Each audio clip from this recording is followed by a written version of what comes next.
Good morning, everyone, and happy Saturday. I hope you're all staying warm today.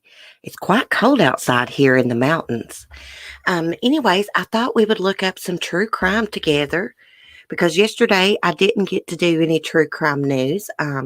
We did the Facebook murders. I really enjoyed that. And just a reminder, next Friday is going to be a live stream about Susan Smith. So, one of the true crime articles that I glanced at this morning was about monster Chris Watts. I reckon his former lover, Nicole Kessinger, has applied to change her name. Let's take a look at that article. Let me screen share it. Okay. Murderer Chris Watts' former lover, Nicole Kessinger, applies for name change. I hate even seeing that monster's face. Nicole Kessinger has applied to change her name 2 years after she confessed to having an affair with Chris Watts, around the time he killed his pregnant wife and two daughters. The last time the public had seen or heard from Kessinger was 2 years ago on police surveillance tape in which she confessed to the affair. Although she made inconsistent statements in her police interviews, she was never accused of any involvement in the Colorado murders. In late 2018, Kessinger reportedly moved states, started a new job, and was placed in a witness protection program.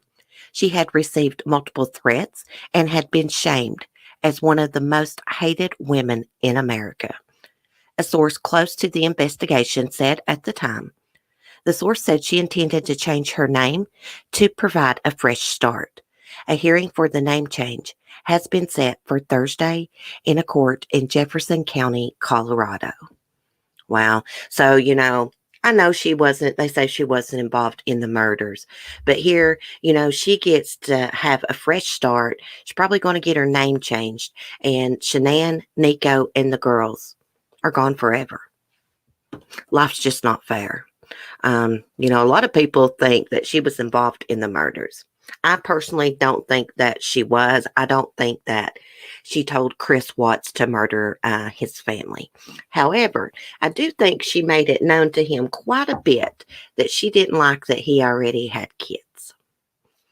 Anyways, we'll just have to see how this plays out. And if there's any updates, I'll let you guys know. Let me know below in the comment section what you think about this.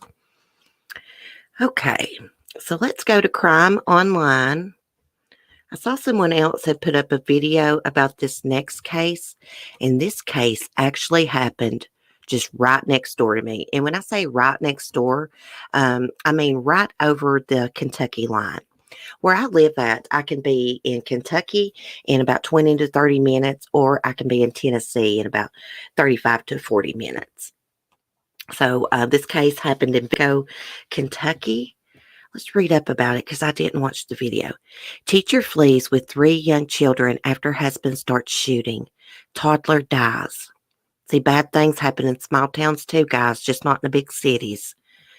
A Kentucky teacher tried to bring her 3 children to safety after her husband opened fire in their home in Perry County, Kentucky.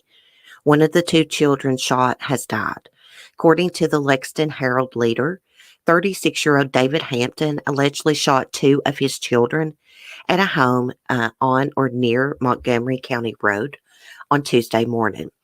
The children's mother, reportedly a teacher in the Perry County school system, fled to her parents' house next door. Paramedics arrived there to find 2 of the 3 children shot. The children were taken to a nearby hospital, and a 2-year-old child was pronounced dead there. Oh my gosh, so terrible. Just a terrible thing, Perry County Sheriff Joe Engel told the news outlet. It shocked the whole community. A GoFundMe for the family identifies the mother as Christy Hampton and the deceased child as Sunday Rose. Oh, I like that name, Cindy Rose. Actually, the name Hampton is very common in eastern Kentucky and southwest Virginia. The other injured child was ultimately airlifted to a hospital in Johnson City, Tennessee. and remains in stable condition, according to the report. The mother and the third child were reportedly unharmed. Police sources told the newspaper that the violent attack appeared to be premeditated. Hampton is facing multiple charges, including murder, domestic violence, attempted murder, and 2 counts of wanton endangerment. He has a previous criminal history with intoxication and disturbance offenses, but no previous record of violent crimes. I got a feeling this he was abusive to his wife. Probably struggling with some kind of mental illness as well. But anyways, prayers for this family. If there's any updates, I will let you guys know. Man, it really just shocks you to the core when things like this happen, like right next door, just right over, just 20, 25 minutes away from me. So sad. Bad things happen everywhere. Okay. So this next one is an update about Sydney Sutherland. It says suspect rammed Arkansas jogger, the affidavit states. The suspected killer, Sydney Sutherland, admitted ramming the Arkansas nurse with his pickup truck as she was out jogging, then loading her into a vehicle, driving to a remote area. Recently filed court documents say, as reported by Arkansas Online, Quake Llewellyn, 28, has been charged with kidnapping, rape, and capital murder in Sydney Sutherland's disappearance and death in August. At a preliminary hearing after Llewellyn's arrest, an Arkansas State Police agent testified that the suspect saw Sydney Sutherland as he was driving on Country Road 41 on August 19th and turned around to pursue her. It's actually my opinion. I think that he was out looking for that girl that day. I think he'd had his eye on her for a long time. The new affidavit indicates he struck her with his truck, put her in the back, and drove to the location where her body was later found. There, police said he raped and buried her body.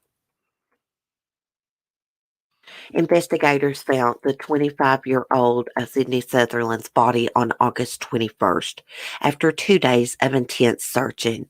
Llewellyn was arrested later that day. The state medical examiner's office said the 25-year-old died of multiple blunt force injuries. Sydney's phone was located nearly 2.5 miles from where her body was found, police said. Investigators seized Llewellyn's phone and used its GPS data to determine he had been in the area of the burial, the affidavit says. Llewellyn, a member of a well-known local farming family, is being held without bond in Jackson County. He is scheduled for arraignment on October 29th. So sad. I really think that because he knew Sydney, I think he had his eye on her for a long time. She was always out jogging. That's a small community. Probably drove down that road a lot and had seen her before. So I really think he had her picked out for a long time. So sad. A beautiful young lady like that had to lose her life because of some sicko monster, some sick rapist, sex predator. This next story. Anyways, prayers for Sydney's family. Let me know what you guys think about this below. This next story is very, very disturbing. I did actually read this morning. A 3-week-old infant was knowingly placed in a foster home with a sexually aggressive teenage boy who raped her, according to a lawsuit filed last week in Marion County, Florida. These cases get me tore up. I can't even talk. The lawsuit charges that Kids Central, which manages child welfare in the Ocala region, and the centers, which provides case management services, knew that the 14-year-old boy had previously sexually assaulted other young children, but placed the newborn in the home anyway. Video cameras set up by the foster parents to monitor the boy captured him sexually abusing the little baby girl for more than 20 minutes in March 2019. The boy was charged and prosecuted as a juvenile, but his sentence is not part of the public record. The tragedy should have never happened, said an attorney with Justice for Kids in Fort Lauderdale, the organization that filed the lawsuit. The family should have never been licensed to care for these vulnerable, nonverbal children. According to the lawsuit, the now 16-year-old boy had been with the family identified as the Kleins since he was a baby. They fostered the boy and his older sister, adopting them both in 2011, U.S. Today said.